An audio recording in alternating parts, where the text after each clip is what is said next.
എന്ന് പറഞ്ഞാല് ഇനി എന്തൊക്കെയാണോ സങ്കല്പങ്ങൾ ഉള്ളത് ഈ ഒരു ശരീരത്തിൽ വരാൻ കാരണം ഈ ശരീരത്തിൽ ഇരുന്നുകൊണ്ട് കുറച്ച് കാര്യങ്ങളൊക്കെ ചെയ്യാനുണ്ട് ആത്മാവിന്, അല്ല.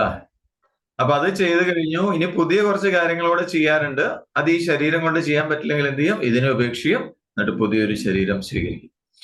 അത് നമ്മൾ വസ്ത്രം മാറുന്നത് പോലെ എന്നാണ് പറഞ്ഞത്.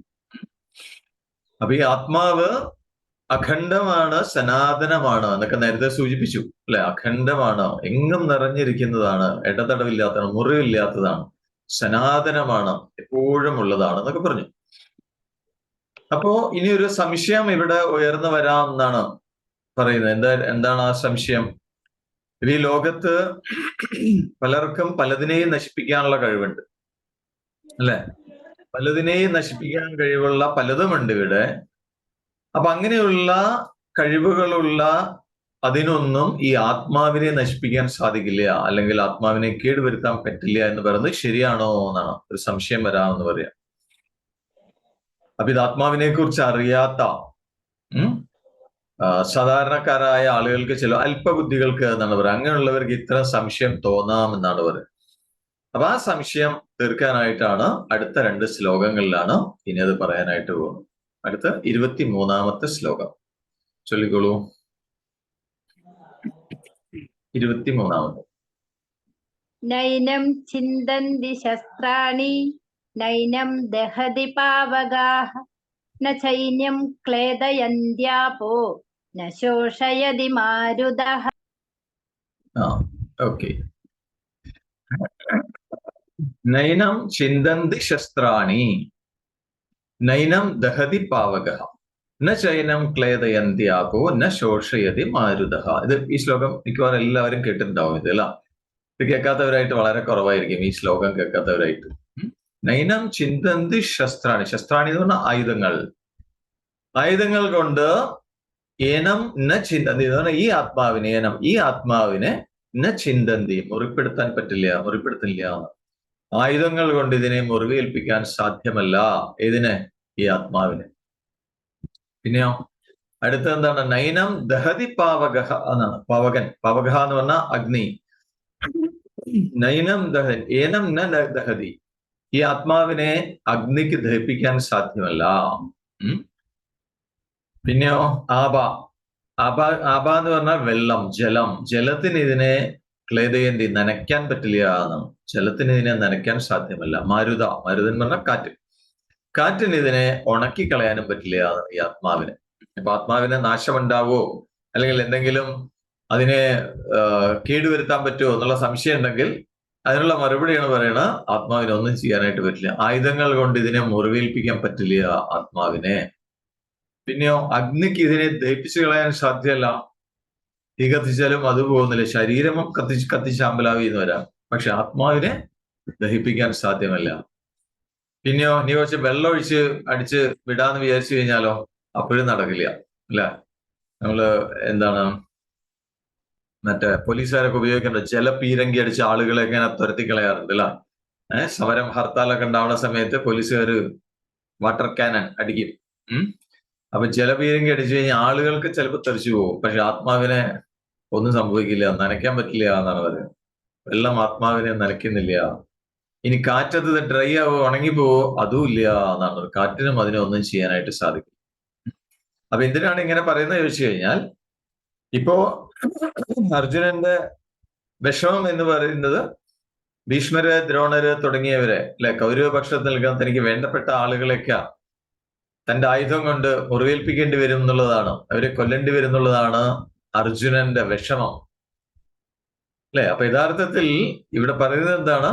ആ ഭീഷ്മര്, ദ്രോണര് തുടങ്ങിയ ആളുകളില് അവരുടെ ഉള്ളില് സത്യമായി വിളങ്ങുന്ന, അല്ലെങ്കിൽ വസ്തുസ്വരൂപമായി പ്രകാശിക്കുന്ന ആ ആത്മാവിനെ അർജുനന്റെ ആയുധങ്ങൾക്കൊന്നും ചെയ്യാൻ പറ്റില്ല എന്ന് പറയണം. അതിനൊരു നാശവും സംഭവിക്കുന്നില്ല എന്ന് മാത്രമല്ല, ഈ ലോകത്ത് എന്താണ് നാശത്തിന് കാരണമാവുന്ന പലതും ഉണ്ട് അല്ലെ. പല കാര്യങ്ങളും മറ്റു പലതിന്റെയും നാശത്തിന് കാരണമാവുന്നുണ്ട്. അപ്പൊ ഈ ലോകത്തില് നാശത്തിന് കാരണമായ ഒന്നിനും തന്നെ ആത്മാവിനെ ഒന്നും ചെയ്യാൻ പറ്റില്ല, ആത്മാവിൽ പ്രവർത്തിക്കാൻ സാധിക്കില്ല എന്നാണ് പറയുന്നത്. മനസ്സിലായോ? കാരണം ഈ ആത്മാവ് ഒഴികെയുള്ള മറ്റു പദാർത്ഥങ്ങളൊക്കെ ജഡങ്ങളാണെന്ന് നേരത്തെ പറഞ്ഞു. അപ്പൊ ഈ മറ്റുള്ളവയ്ക്ക് അല്ലെങ്കിൽ മറ്റുള്ളവർക്ക് നാശകാരണമായിരിക്കുന്ന പദാർത്ഥങ്ങളും അതും ജഡങ്ങളാണ്. അപ്പൊ അതിന് നശിപ്പിക്കാനുള്ള പ്രവൃത്തി ചെയ്യണമെങ്കിൽ എന്ത് വേണം? അതിന്റെ കൂടെ ആത്മാവുണ്ടെങ്കിൽ അതിന് പ്രവർത്തിക്കാൻ പറ്റുള്ളൂ. മനസ്സിലാവുന്നുണ്ടോ? പിടികിട്ടുന്നുണ്ടോ? അതിന്റെ കൂടെ ഈ ആത്മചൈതന്യം വേണം, ബോധം വേണമെങ്കിൽ അതിന് പ്രവർത്തി നടക്കുള്ളൂ, പ്രവർത്തിക്കാൻ സാധിക്കുള്ളൂ.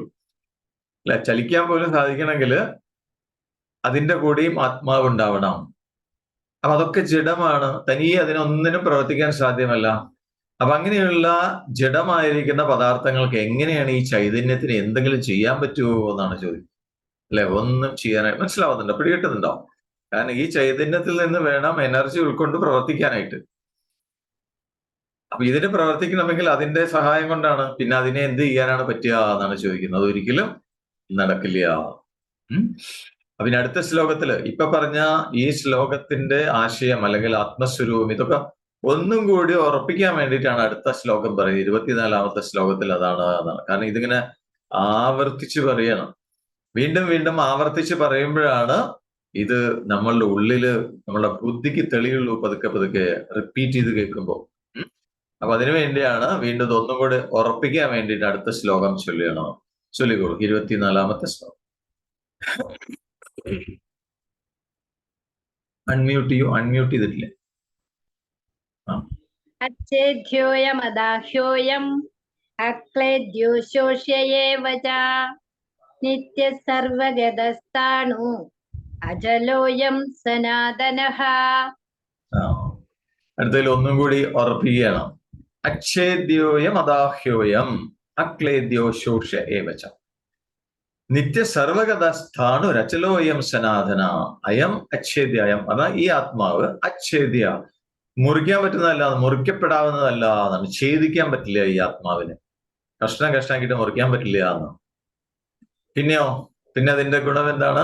അതിന്റെ അടുത്ത ക്വാളിഫിക്കേഷൻ അയം, ഈ ആത്മാവ് അദാഹ്യ അക്ലേദ്യ അശോഷ്യ ഏവച എന്നാണ്.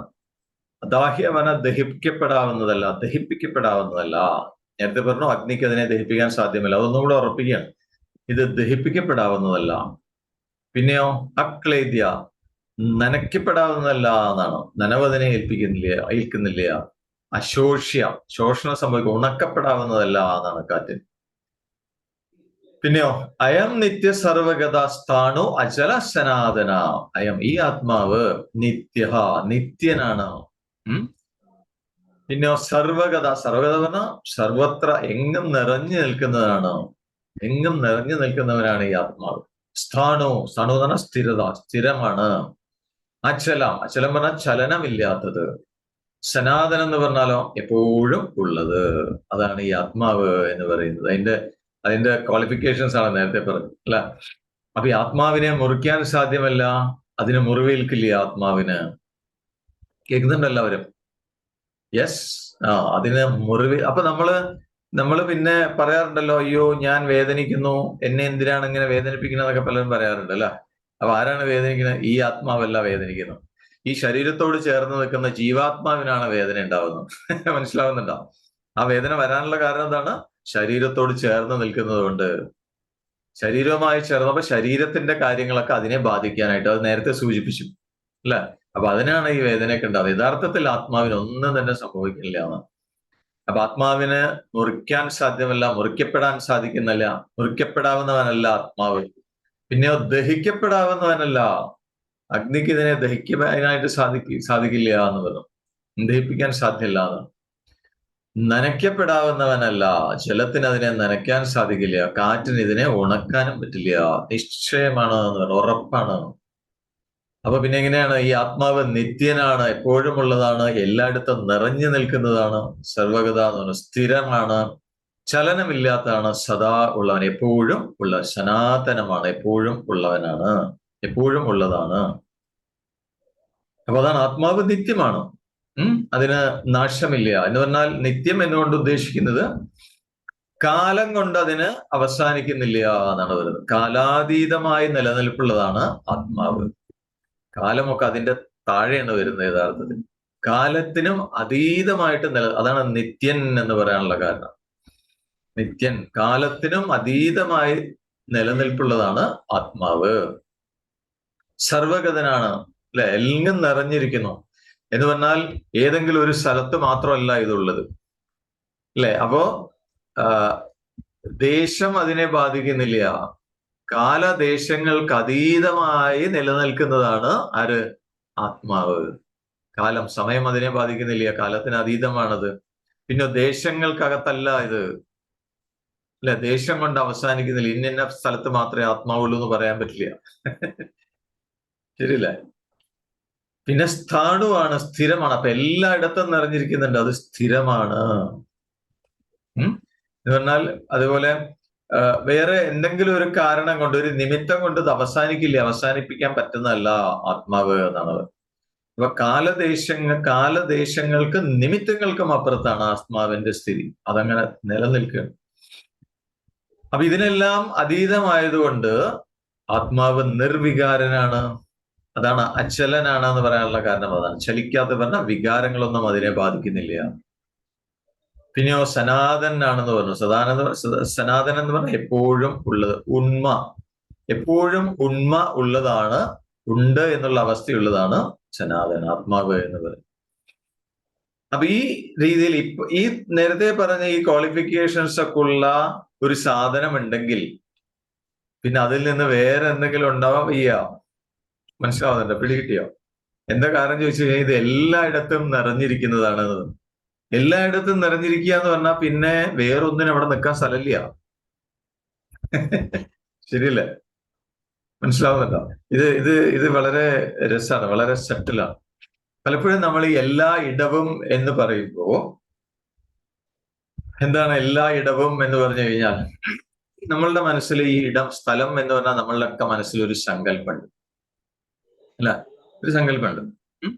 അവിടെയൊക്കെ നിറഞ്ഞിരിക്കുന്നത് എന്നാണ് നമ്മൾക്ക് തോന്നാം. ശരിക്കും എല്ലാ ഇടം എന്ന് പറയുന്ന ആ സ്ഥലമുണ്ടല്ലോ, അത് നിലനിൽക്കുന്നത് തന്നെ ഈ ആത്മതത്വത്തിലാണ്. മനസ്സിലാവുന്നുണ്ടോ? സ്പേസ് എന്ന് പറയുന്നത് നിലനിൽക്കുന്നത് എവിടെയാണ്? ഈ ബോധത്തിലാണ്, ഈ ആത്മതത്വത്തിലാണ് സ്പേസ് നിലനിൽക്കുന്നത്. ആ സ്പേസിലാണ് പിന്നെ ബാക്കി എല്ലാം ഉണ്ടാവുന്നത്. അപ്പൊ സ്ഥലം എന്ന് പറയുമ്പോൾ നമ്മൾ ഈ സ്പേസിനകത്ത് കുടുങ്ങിക്കിടക്കുകയാണ്. മനസ്സിലാവുന്നുണ്ടോ? പിടികിട്ടുന്നുണ്ടോ? സ്പേസിനകത്ത് കുടുങ്ങിക്കിടക്കുകയാണ്. പക്ഷെ അതിനേക്കാൾ വ്യാപ്തിയുള്ളതാണ് ഏത്? ഈ വസ്തു എന്ന് പറയുന്നത്, സത്യം എന്ന് പറയുന്നത്. അപ്പോ അതാണ് എല്ലായിടത്തും നിറഞ്ഞിരിക്കുന്നതെന്ന് പറഞ്ഞാൽ, അങ്ങനെ വ്യാപിച്ചിരിക്കുന്ന ഒരു വസ്തു ഉണ്ടെങ്കിൽ പിന്നെ അതിന്റെ സ്ഥാനത്ത് വേറൊരു രണ്ടാമതായിട്ട് ഒന്നും ഉണ്ടാവാൻ വഴിയല്ലോ എന്നാണ് ചോദിക്കുന്നത്. രണ്ടാമതായിട്ട് ഒന്നും ഉണ്ടാവാൻ പറ്റില്ല. ശരിയല്ലേ? അപ്പൊ ശരിക്കും ഇത് അങ്ങനെയാണെങ്കിൽ ഈ ലോകം എന്ന് പറയുന്നത് എന്താണ്? നമുക്ക് സംശയം വരും. ഈ പ്രപഞ്ച യൂണിവേഴ്സ് എന്ന് പറയുന്നത് എന്താണ്? കുറെ നാമരൂപങ്ങൾ നമ്മൾ കാണുന്നുണ്ടല്ലോ.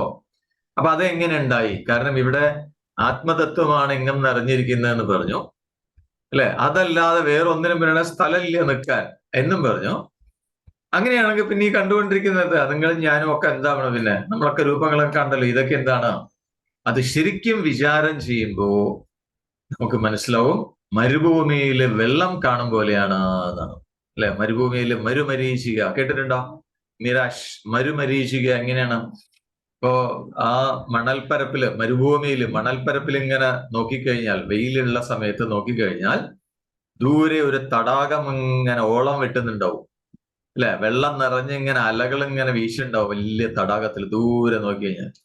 എന്നാൽ ആ തടാകത്തിന്റെ അടുത്തേക്ക് നമ്മൾ ചെന്നാലോ എത്തില്ല, അത് ദൂരേക്ക് പോയിക്കൊണ്ടിരിക്കും. കാരണം അതൊരു ഓപ്റ്റിക്കൽ ഇല്യൂഷനാണ്, ഉണ്ടെന്ന് തോന്നുകയാണ്. മരുഭൂമിയിൽ വെള്ളം എന്ന് പറയുന്നത്, കാനൽ ജലം എന്ന് പറയുന്നത് ഒരു തോന്നല് മാത്രമാണ്, ഓപ്റ്റിക്കൽ ഇല്യൂഷൻ. അതേപോലെ ഒരു ഓപ്റ്റിക്കൽ ഇല്യൂഷനാണ് എന്ത്? യൂണിവേഴ്സ്. ഏതിലാണ് ഈ ഓപ്റ്റിക്കൽ ഇല്യൂഷൻ നടക്കുന്നത്? ആത്മാവില്. മനസ്സിലാവുന്നുണ്ടോ? ഇത് മനസ്സിലായാലും പെട്ടെന്നൊന്നും കേറില്ല, ജസ്റ്റ് കേട്ടാ മതി. ഉൾക്കൊള്ളാൻ വളരെ ബുദ്ധിമുട്ടായിരിക്കും, അല്ലെ? കേട്ടാ മതി, ഇപ്പൊ ജസ്റ്റ് കേൾക്കാം, ഇതെങ്ങനെയാണെന്ന് കേൾക്കാം. അപ്പൊ മരുഭൂമിയിൽ എങ്ങനെയാണോ വെള്ളം ഉള്ളതായിട്ട് നമ്മൾ കാണപ്പെടുന്നത്, ജലം കാണപ്പെടുന്നത്, അതേപോലെ ആത്മാവില് ഇതെല്ലാം ദൃശ്യങ്ങള് കാണപ്പെടുകയാണ്. അങ്ങനെ കരുതാൻ പാടുള്ളൂ എന്നാണ് പറയുന്നത്. നേരത്തെ പറഞ്ഞു മണ്ണില് മണ്ണ് തന്നെ പാത്രമായിട്ട് രൂപാന്തരം പ്രാപിക്കുന്നു, അല്ലെ? പാത്രം പല പേരുള്ള പാത്രങ്ങൾ ഉണ്ടാവാം, പക്ഷെ എല്ലാ പാത്രവും അനലൈസ് ചെയ്ത് കഴിഞ്ഞാൽ അതൊക്കെ മണ്ണാണ് എന്ന് ബോധ്യം വരും. അല്ലെങ്കിൽ ജലം കുമിളകളായി മാറുന്നത് പോലെ എന്നൊക്കെ നേരത്തെ പറഞ്ഞു, അല്ലെ? പക്ഷേ ഈ ബോധത്തില് ഈ കാണുന്ന യൂണിവേഴ്സ് അല്ലെങ്കിൽ നാമരൂപങ്ങള് ആ രീതിയിൽ ഉണ്ടാവുകയാണെന്ന് പറയാൻ പറ്റില്ല. ശ്രദ്ധിച്ചു കേൾക്കണം. വേക്കപ്പ് വേക്കപ്പ്, എല്ലാവരും ഉണ്ടോ അവിടെ? ഉറങ്ങുന്നവരൊക്കെ ഉണർന്നിരിക്കൂ. കേൾക്കുന്നുണ്ടല്ലോ അല്ല? ഇപ്പൊ മണ്ണിൽ പാത്രങ്ങൾ ഉണ്ടാവുക എന്ന് പറഞ്ഞാൽ മണ്ണിനെ കുഴച്ച് മറിച്ച് അതിനെയൊക്കെ മുറിച്ച് ഒക്കെയാണ് കൂട്ടി യോജിപ്പിച്ച് നിന്നിട്ടൊക്കെയാണ് പാത്രങ്ങളുടെ രൂപം ഉണ്ടാക്കുന്നത്, ശരിയല്ലേ? അപ്പൊ മണ്ണിൽ കുറെ പണികൾ എടുക്കുന്നുണ്ട്, മണ്ണിൽ കുറെ പണി ചെയ്തിട്ടാണ് അത് പാത്രമായി മാറുന്നത്.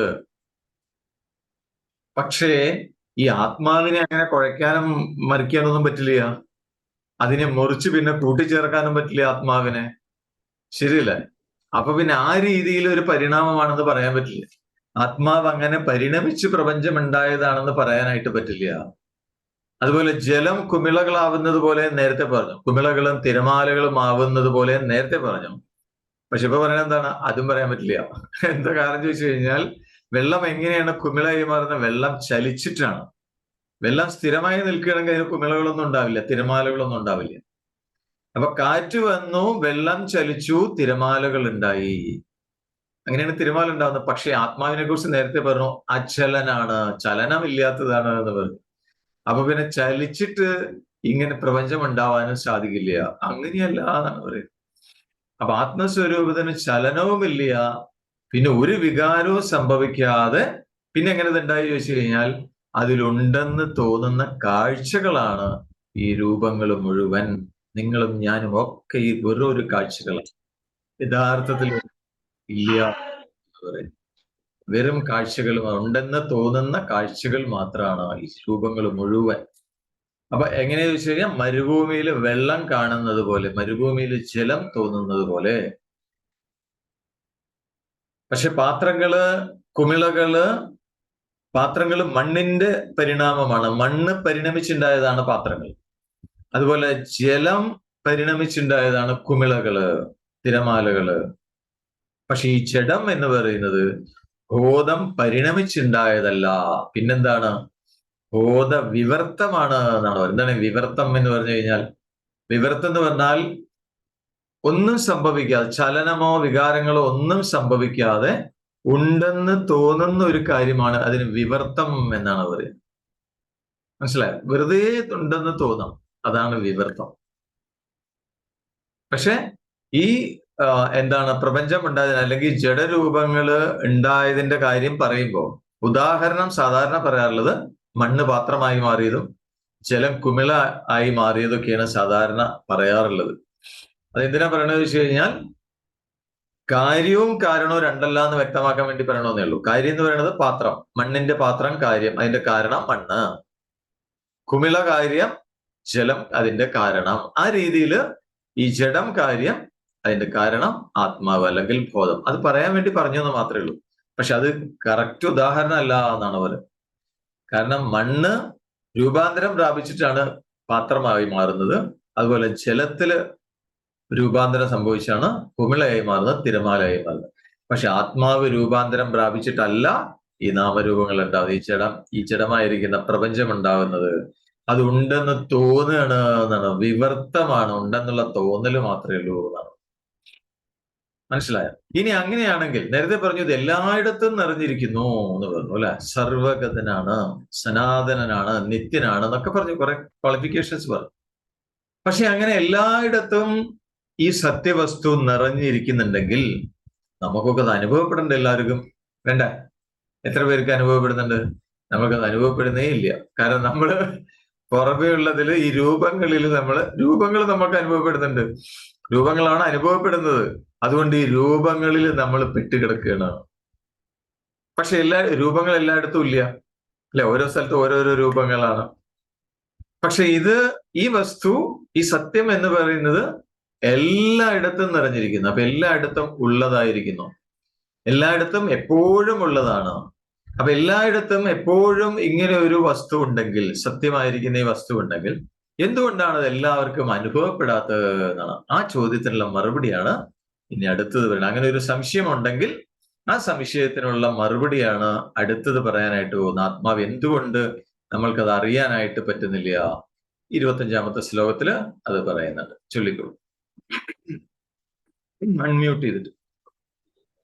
അവ്യക്തോയമചിന്യോയം അവികാര്യോയമുച്യതേ തസ്മാദേവം വിദിത്വൈനം നാനുശോചിതുമർഹസി. അതാണ് അതിന് കാരണം പറയുന്നത്. എന്തുകൊണ്ട് എല്ലാവർക്കും അത് അറിയാനായിട്ട് പറ്റുന്നില്ല? അതിന് മറുപടിയാണ് പറയാനായിട്ട് പോകുന്നു.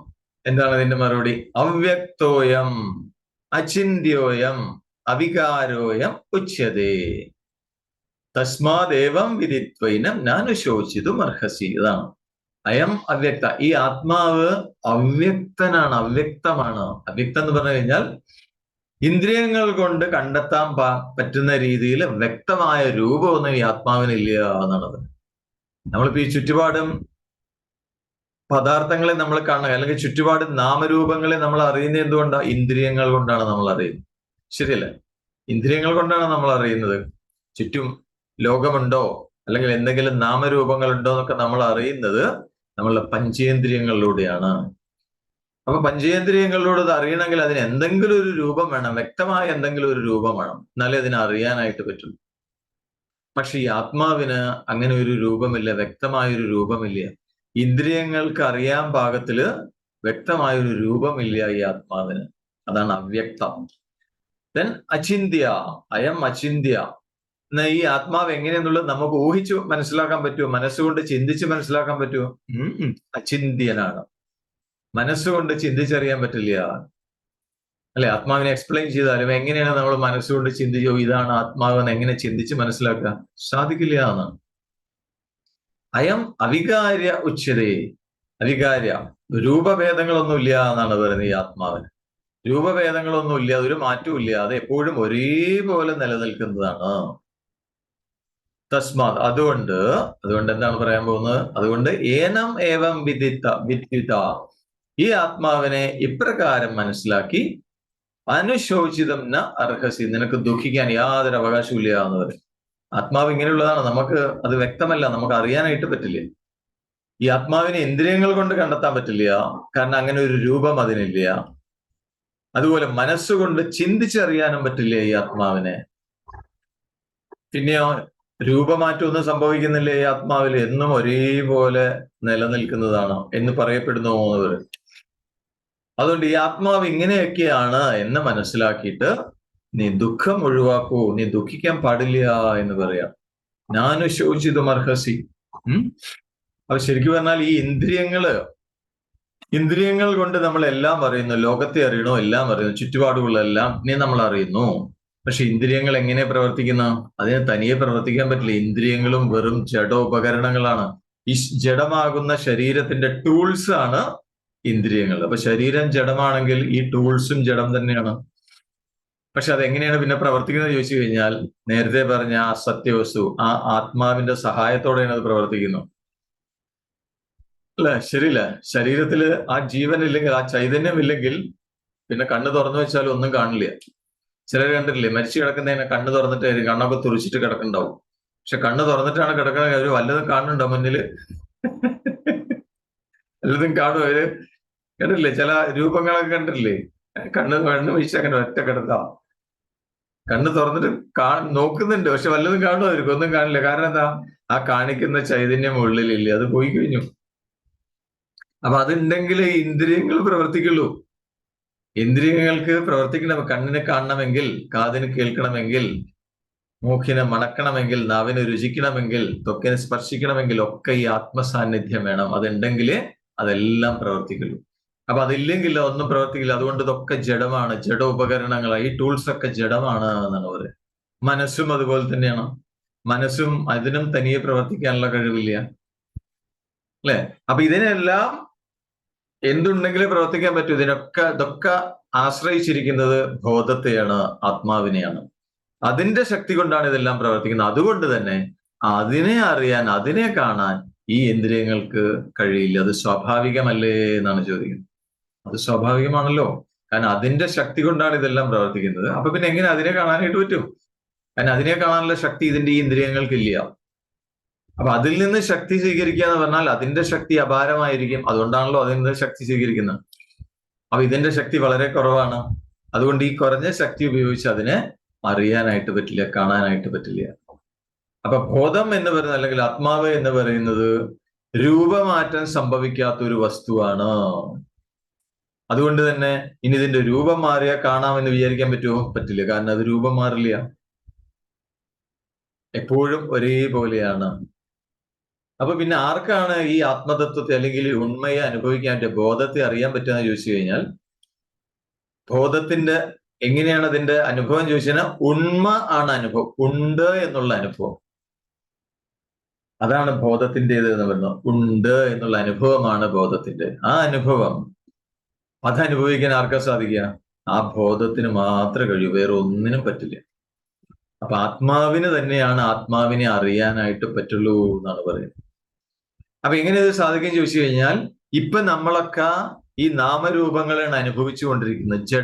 ജഡാനുഭവങ്ങളാണ് ഇപ്പൊ നമ്മൾക്കുള്ളത്. നാമരൂപങ്ങളൊക്കെ ജഡമാണെന്ന് നേരത്തെ പറഞ്ഞു.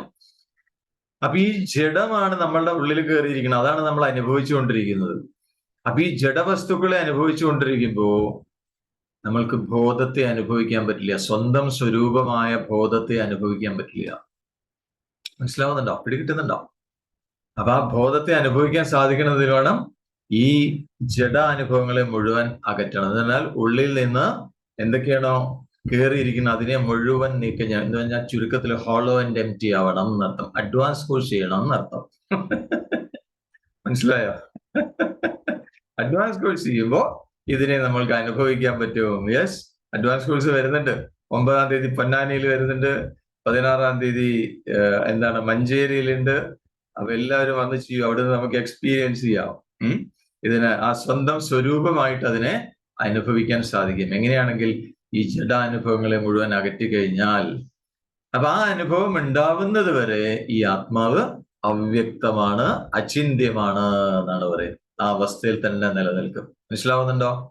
പക്ഷെ അങ്ങനെയൊക്കെ ആണെങ്കിലും ഇതിനെ അറിഞ്ഞ ആളുകള്, സത്യദർശികള് എന്നാണ് അവര് പറയാ, അല്ലെ? അവർക്ക് ഈ ആത്മാനുഭവം ഉണ്ടായിട്ടുണ്ട്.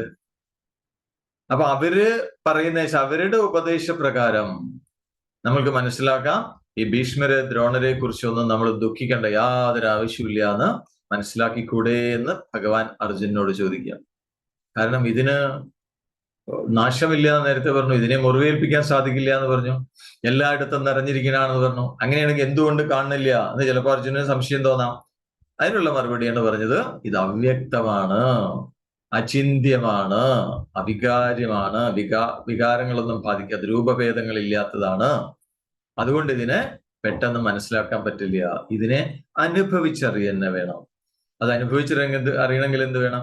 മറ്റുള്ള അനുഭവങ്ങളെ മുഴുവൻ മാറ്റി നിർത്തണം. ധ്യാനത്തിൽ നമ്മൾ അതാണ് സംഭവിക്കുക. ധ്യാനാവസ്ഥ എന്ന് പറഞ്ഞാൽ എന്താണ്? 3 കാര്യങ്ങൾ പറയാറുണ്ട് കുറിച്ചില്ല.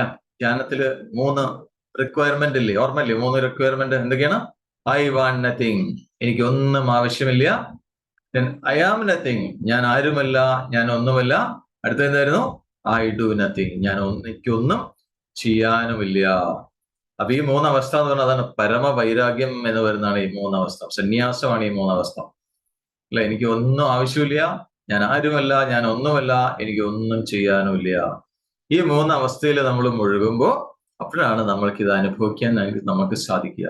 ഒരു കൃപയോടുകൂടി നമ്മൾക്കിത് അനുഭവിക്കാനായിട്ട് സാധിക്കും എന്നാണ് പറയുന്നത്.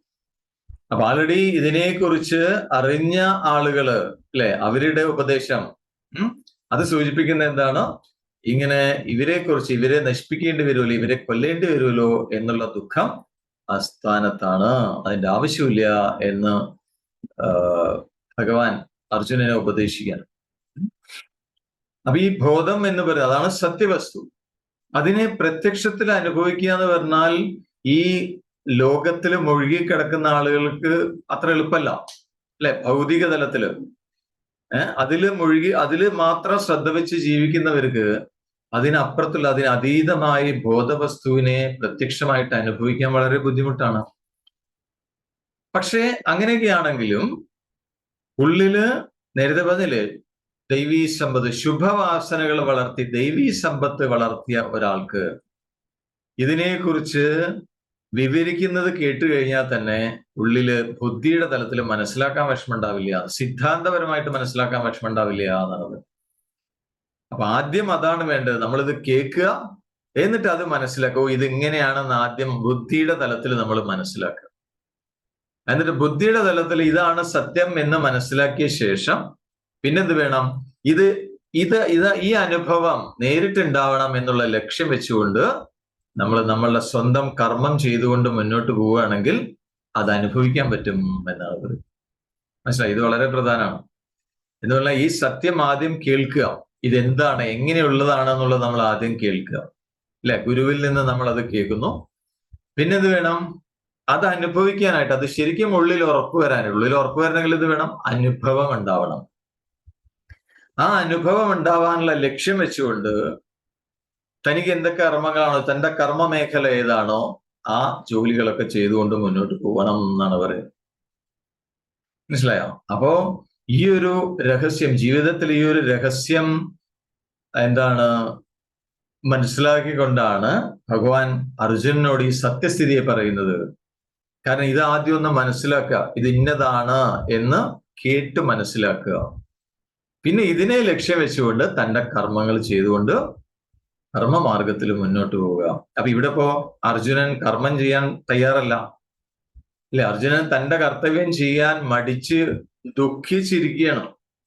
അപ്പൊ ആദ്യം എന്ത് വേണം? അർജുനനോട് ഇതാണ് സത്യം എന്നുള്ളത് വിവരിച്ചു കൊടുക്കണം. അതിന് വേണ്ടിയിട്ടാണ് ഈ കാര്യം പറഞ്ഞു കൊടുത്തത് എന്നാണ് പറയുന്നത്. അപ്പൊ സത്യം ഇതാണെന്ന് അർജുനന് ആദ്യം ബുദ്ധിയുടെ തലത്തില് ആദ്യം ഒന്ന് മനസ്സിലാക്കിക്കുക, അല്ലെ? അത് മനസ്സിലാക്കി കഴിഞ്ഞാൽ പിന്നെ അത് ആ ലക്ഷ്യത്തിലേക്ക് എത്താനായിട്ട് തനിക്ക് എന്തൊക്കെ കാര്യങ്ങളാണോ ലോകത്ത് ചെയ്യാനുള്ളത് അത് ദുഃഖം ഒഴിവാക്കിക്കൊണ്ട്, അത് വളരെ പ്രത്യേകം പറയുന്നുണ്ട്, ദുഃഖം ഒഴിവാക്കിക്കൊണ്ട്, ശോകം ഒഴിവാക്കുക. ദുഃഖം ഒഴിവാക്കിയിട്ട് വേണം നമ്മളുടെ കർമ്മമാർഗത്തിൽ നമ്മൾ മുന്നോട്ട് പോവാൻ എന്നാണ് പറയുന്നത്. അപ്പൊ ഈ സത്യത്തെക്കുറിച്ച് വിവരിക്കുന്നതിന്റെ ഉദ്ദേശം അതായിരുന്നു എന്നാണ് പറയുന്നത്. അർജുനന്റെ ഉള്ളിൽ ദുഃഖത്തെ നീക്കി തന്റെ കർമ്മത്തിലെ മാർഗത്തിലേക്ക് അർജുനനെ കൊണ്ടുവരിക. കാരണം എന്തിനാണ് ദുഃഖം മാറ്റണം എന്ന് പറയാനുള്ള കാരണം, ഉള്ളില് ദുഃഖം നിറഞ്ഞിരിക്കുകയാണെങ്കിൽ നമ്മൾക്ക് ഈ സത്യസ്ഥിതി മനസ്സിലാക്കാൻ പറ്റില്ല. കാരണം ഉള്ളിൽ ദുഃഖം നിറഞ്ഞിരിക്കണം, അതൊരു തടസ്സമാണ്. അപ്പൊ ആത്മാനുഭവം ഉണ്ടാവില്ല, സ്വാനുഭവം ഉണ്ടാവാൻ പറ്റില്ല, സ്വരൂപാനുഭവം ഉണ്ടാവില്ല. നേരെ വെച്ച് ദുഃഖം നീങ്ങിക്കഴിഞ്ഞാൽ, മനസ്സ് ശാന്തമായി കഴിഞ്ഞാൽ പിന്നെ വളരെ എളുപ്പത്തിൽ ആ സ്വരൂപാനുഭവം ഉണ്ടാവാൻ സാധിക്കും എന്നാണ് പറയുന്നത്. ഇത് ഭഗവാൻ അറിയാം, അല്ലെ? അപ്പൊ ഇനി ഭഗവാൻ പറഞ്ഞുകൊടുത്ത ഈ വസ്തുവിനെ കുറിച്ച്, ഈ സത്യത്തെ കുറിച്ചുള്ള വിവരണം, അതിനെക്കുറിച്ച് പൂർണ്ണമായിട്ടും വിശ്വാസം വന്നില്ലെങ്കിലും, ബോധ്യം വന്നില്ലെങ്കിലും, ഏത് ആംഗിളിൽ നോക്കിക്കഴിഞ്ഞാലും ദുഃഖിക്കേണ്ട ആവശ്യമില്ല എന്ന് തെളിയൂലോ എന്നാണ് പിന്നീട് ഭഗവാൻ അർജുനനോട് പറയുന്നത്. കാരണം ആദ്യം എല്ലാം ആത്മാവാണ് എന്നാണ് പറഞ്ഞു വരുന്നത്, അല്ലെ? ആദ്യം പറഞ്ഞത് അതാണ്, എല്ലാം ആത്മാവാണ്. അപ്പൊ ഇവിടെ അതാണ് സ്ഥിരമായിട്ടുള്ള, നിത്യമായിട്ടുള്ളതാണ്, ബോധമാണ്, എപ്പോഴും ഉള്ളതാണ്, സനാതനമാണ് എന്നൊക്കെ പറഞ്ഞല്ലോ. അപ്പൊ അതിനി ശരിയായ രീതിയിൽ മനസ്സിലാക്കാൻ സാധിച്ചില്ല, വിശ്വാസം വരുന്നില്ലെങ്കിലും വിഷമിക്കേണ്ട ആവശ്യമില്ല എന്നാണ് പറയുന്നത്. എന്താണെന്നറിയാമോ? നേരത്തെ പറഞ്ഞത് ആത്മവാദം എന്ന് പറയാം, ആത്മാവാണ് എല്ലായിടത്തും നിലനിൽക്കുന്നത്. ഇനി അതിനെ മാറ്റിയിട്ട് എല്ലാം ജഡമാണ് സത്യം എന്നുള്ള രീതിയിൽ ഭൗതികവാദം എന്ന് പറയാം, ഭൗതിക തലം. ഇനി അതാണ് സത്യം എന്ന് പറഞ്ഞാലും ഭൗതിക തലത്തിൽ ജീവിക്കുകയാണെങ്കിലും ദുഃഖത്തിന് വലിയ പ്രസക്തി ഇല്ല എന്നാണ് അടുത്തത് ഇനിയുള്ള ശ്ലോകം കൊണ്ട് പറയാനായിട്ട് പോകും. കാരണം ഭൗതിക തലത്തിൽ ജീവിക്കണമെങ്കിലും നമ്മൾക്ക് നേട്ടങ്ങൾ കൈവരിക്കണമെങ്കിൽ എപ്പോഴും വിഷമിച്ചിങ്ങനെ ഇരുന്ന് കഴിഞ്ഞാൽ ഒരു നേട്ടം ഉണ്ടാക്കാൻ പറ്റില്ല, ശരിയല്ല, അല്ലെ? അപ്പൊ ഭൗതിക തലത്തിലാണെങ്കിലും അത് ഒഴിവാക്കിയേ പറ്റൂ എന്നാണ് പറഞ്ഞത്. ആ ദുഃഖത്തെ ഒഴിവാക്കണം എന്നാണ് ഇനിയുള്ള ശ്ലോകങ്ങൾ കൊണ്ട് പറയാനായിട്ട്. അത് നമുക്ക് നാളെ നോക്കാം. Okay, right. എന്ത് പറയണു? ക്ലിയർ ആവുന്നുണ്ടോ? ക്ലിയർ ആവുന്നുണ്ട്. Okay okay okay okay. കണ്ണുകൾ അടച്ചു വെക്കാം. Close your eyes. കണ്ണുകൾ അടഞ്ഞിരിക്കട്ടെ. നട്ടെല്ല് നിവർന്നിരിക്കുന്നു. കൈകൾ മടിമേൽ മലർത്തി വെക്കാം. ദീർഘമായ ശ്വാസം എടുക്കൂ. സാവകാശം പുറത്തേക്ക് വിടാം.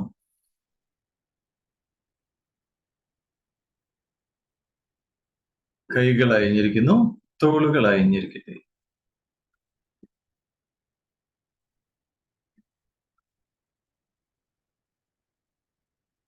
മുഴുവൻ ശ്രദ്ധയും തന്നിൽ തന്നെ. ഉള്ളിൽ ഓരോ നിമിഷവും നമ്മൾ അനുഭവിച്ചു കൊണ്ടിരിക്കുന്ന ഉണ്മ, ഞാൻ ഉണ്ട്. ആ ഉണ്ട് എന്നുള്ള അനുഭവത്തിലേക്ക് ശ്രദ്ധ കൊണ്ടുവരും. ഉണ്ട്, അത് മാത്രമാണ് സത്യം. ആ ഉണ്മയിൽ വിശ്രമിക്കൂ.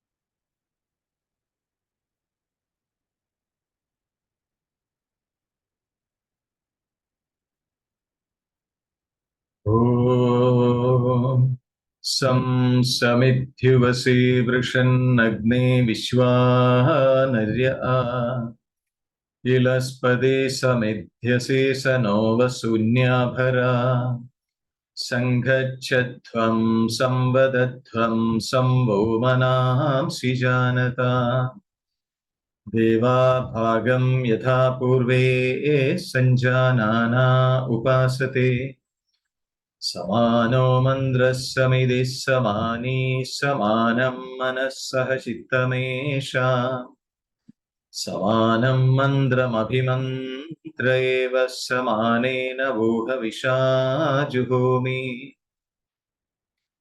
സമാനീവ ആകൂതിഃ സമാനാ ഹൃദയാനിവഹ സമാനമസ്തു വോ മനോ യഥാ വസ്തു സഹാസതി.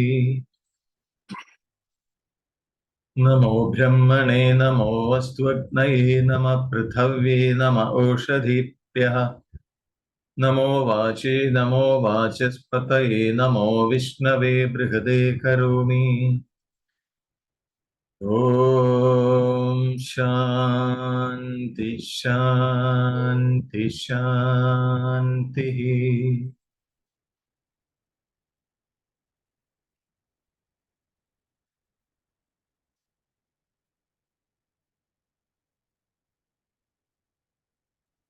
ദീർഘമായ ശ്വാസം എടുക്കാം. സാവകാശം പുറത്തേക്ക് വിടാം. സ്വന്തം ശരീരത്തിലേക്കും ചുറ്റുപാടുകളിലേക്കും ശ്രദ്ധ കൊണ്ടുവന്നുകൊണ്ട് പൂർണ്ണ തൃപ്തിയോടുകൂടി വളരെ സന്തോഷപൂർവ്വം സാവകാശം കണ്ണുകൾ തുറക്കാം.